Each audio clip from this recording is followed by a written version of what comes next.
پاکستان کے ساتھ اس وقت جو کشیدگی چل رہی ہے، تو یہ جو 48 گھنٹے کا سیز فائر ہے، یہ سیز فائر قائم رہے گا یا ٹوٹ جائے گا؟ دیکھیے، سب سے پہلے تو یہ بہت خوش آئند ہے،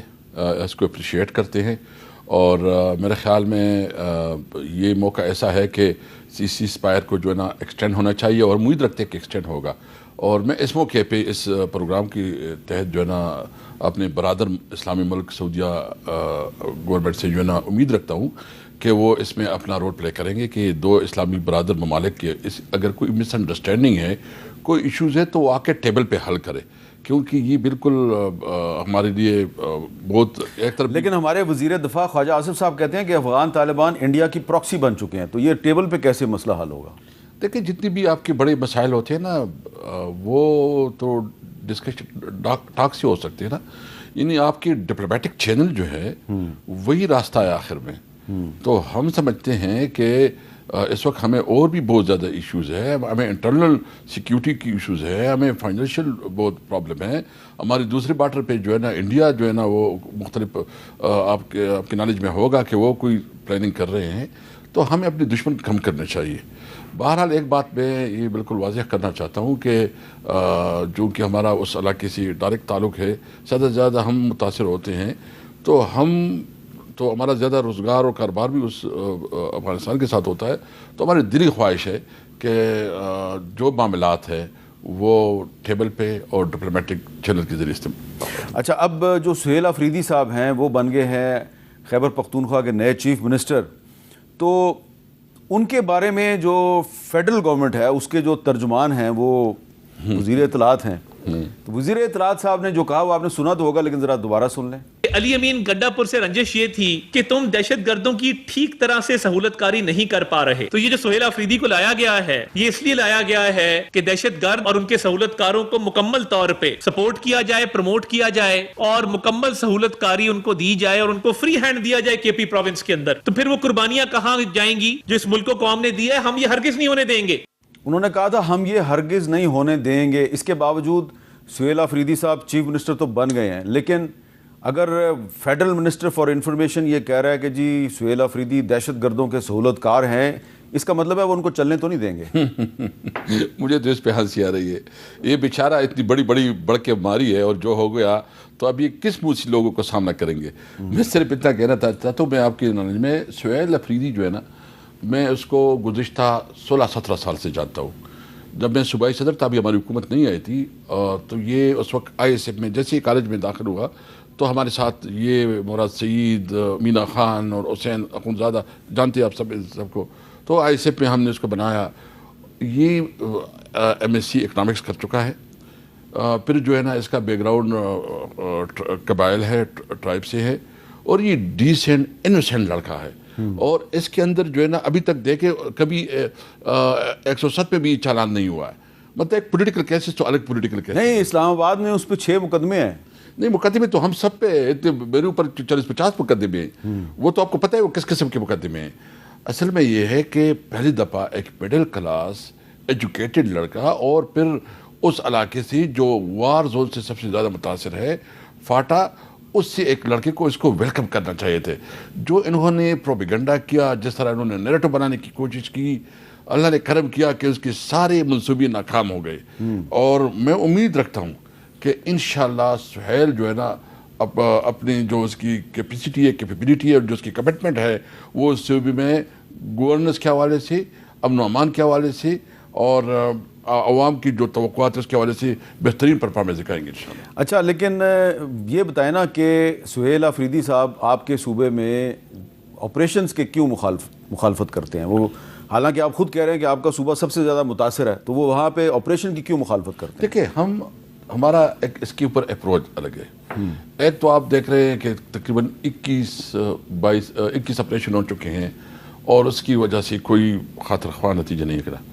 ہم سمجھتے ہیں کہ آپ نے امن و امان بحالی کے لیے جو بھی اقدامات کرنے ہیں، سب سے پہلے آپ جو ہے نا ایک کلیکٹیو وزڈم سے، یعنی جو ڈیسیجن کرے، فیصلے کرے، وہ آپ لوکل کمیونٹی، وہاں کے لوگ، آپ جو ہے نا لوکل انتظامیہ اور صوبائی حکومت کی مشورے سے کریں۔ یعنی ہمارے پریارٹی یہ ہے کہ ہم ہر صورت میں امن چاہتے ہیں، اور ہمیں تو 40 سال اس بدمنی نے تباہ برباد کر دیا. ہماری اکانومی ختم ہو گئی. جتنا آپ دیکھ رہے ہیں کہ روزانہ کی ہماری فوجی جوان شہید ہو رہے ہیں, ہماری پولیس کی جوان شہید ہو رہے ہیں, ہمارے عوام جتنا رول گئے ہیں, IDPs بن گئے ہیں. ہم تو امن چاہتے ہیں, ہم تو 2 قدم آگے بڑھنا چاہتے ہیں امن کے لیے, لیکن اس کے لیے ہم پالیسی کے حوالے سے اپنا نقطہ نظر ہے, اور ہماری پالیسی یہ ہے کہ آپ جو بھی کریں لوکل کمیونٹی عوام کی مشورے سے کریں تاکہ اس میں سکسیس. تو اس کے لیے ضروری ہے کہ جو صوبے کا چیف منسٹر ہے اس کی فیڈرل گورنمنٹ کے ساتھ ایک اچھی کوارڈینیشن ہو. تو فیڈرل گورنمنٹ کو ساتھ لے کر اگر وہ نہیں چلے گا تو پھر یہ مسئلہ کیسے حل ہوگا؟ دیکھیں, جہاں تک ایک تو یہ ہے کہ اس حکومت کے بارے میں جو ہمارا موقف ہے وہ کسی طور پر ہم چینج نہیں ہے کہ یہ فارم 47 کی حکومت ہے, ناجائز حکومت ہے, لیکن اس سب کے باوجود جو حکومتی انگیجمنٹ ہے وہ ہوگی. اور میں سمجھتا ہوں کہ وہ آج بھی اس کی اسٹیٹمنٹ آپ دیکھیں, اس نے کہا قانون اور آئین کے اندر رہتے ہوئے ہم اپنی اسٹرگل کریں گے, خان صاحب کی رہائی کے لیے کریں گے, اور بہت رسپانسبل ذمہ دار اسٹیٹمنٹ دے رہے ہیں. دیکھیں, یہ جو ہمارے مسائل ہے وفاقی حکومت کے ساتھ, یعنی ہماری جو نیٹ ہائیڈڈ پرافٹ ہے, جو ان کی کمٹمنٹ ہے کہ ہم 1000 بلین جو ہے نا فاٹا کی ڈیولپمنٹ پہ لگائیں گے, یا جو اس کی کمٹمنٹ تھی کہ ہم 3% جو ہے نا NFC میں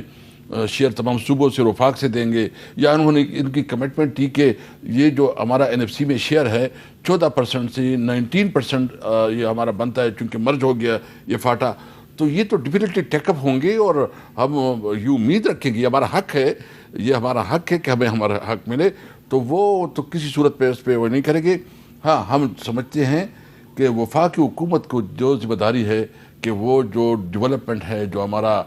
رائٹ ہے, اس کے اندر جو ہے نا وہ اپنا جو ہمارا ڈیو شیئر ہے وہ ہمیں دے دیں. اچھا, آپ نے عمران خان صاحب کی رہائی کے لیے تحریک کی بات کی, تو پہلے تو یہ کوئی سیکرٹ نہیں ہے, سب کو پتہ ہے کہ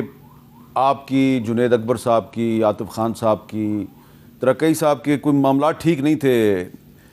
علی مین گنڈاپور صاحب کے ساتھ مثال کے طور پہ آپ کے صوبائی صدر جنید اکبر صاحب نے وہ کیا کہتے رہے ہیں, ذرا سن لیں. میں نے جی ثوابی میں جلسہ کیا, آج تک اسد قیصر صاحب, شاہرام خان, اس نے بہت محنت کی تھی اس جلسے میں. وہ آج بھی مجھے کہہ رہے کہ آپ کے جلسے کے لیے ہم نے محنت کی, اس لیے صوبائی حکومت ہم سے اس کا رویہ ٹھیک نہیں ہے. جی اندازہ کر لے جی, اس حالات میں نے تحریک چلانی ہے, اس حالات میں نے لوگوں کو نکالنا ہے, اس حالات میں جب مجھے اپنی سپورٹ نہ ہو, ان حالات میں جنید اکبر بتا دے کہ کس طرح تحریک کو آگے بڑھا. تو اب تو وہ علی مین گنڈاپور چلا گیا جو کہ آپ کے راستے میں رکاوٹیں کھڑی کرتا تھا, آپ کے ورکرز پہ مقدمے بناتا تھا. تو اب تو سہیل آفریدی سے تو لوگ بعد میں پوچھیں گے نا, پہلے تو وہ آپ سے پوچھیں گے کہ اسد قیصر صاحب, جنید اکبر صاحب, شاہرام ترقی صاحب, عاطف خان صاحب. اب تو آپ کی مرضی کا چیف منسٹر آ گیا, تو اب آپ عمران خان کے لیے تحریک کیسے چلائیں گے؟ دیکھیے, ہم انشاءاللہ بھرپور طریقے سے چلائیں گے. ہم جو بھی کریں گے ایک مشاورت سے اور عقل سے اور بہت ذمہ دار طریقے سے کریں گے, قانون اور آئین کے اندر رہتے ہوئے اپنی اسٹرگل جاری رکھیں گے. اور اس کے لیے خان صاحب نے جو انسٹرکشن دی ہے کہ الائنس جو انہیں لیڈ لے گا, آج ہماری میٹنگ ہے, اس میں ہم انشاءاللہ تعالی جلسوں کا بھی کوئی پلان کریں گے, اور پھر باقاعدہ اس کو پریس کانفرنس میں اناؤنس بھی کریں گے. تو ہمارا ارادہ ہے کہ مختلف جگہوں پہ ہم جلسے کریں بھی, چونکہ میں اس لیے جگہ نہیں بتا رہا کہ ہم الائنس میں اس کو فائنل کریں گے تو پھر پریس کانفرنس کے ذریعے وہ اعلان آپ کوئی ایک اور APC بھی کرنے جا رہے ہیں؟ جی, ہمارا سب سے پہلے تو چیف منسٹر صاحب کی بھی خواہش ہے اور ہماری بھی خواہش ہے کہ سب سے پہلے ہم امن کے حوالے سے خیبر پختونخوا میں ہم APC بلائیں. اس میں ہم تمام پولیٹیکل پارٹیز کو بلائیں گے, اور یہ امن و امان مسئلہ صرف ایک پارٹی کا نہیں ہے یا حکومت کا نہیں ہے, اس میں تمام پولیٹیکل پارٹیز کو اسٹیک ہولڈر بنانا چاہتے ہیں, تاکہ یہ جو امن کا مسئلہ ہے یہ ہم سب کا ہے اور ہم سب کو ساتھ لے کے چلنا چاہتے ہیں.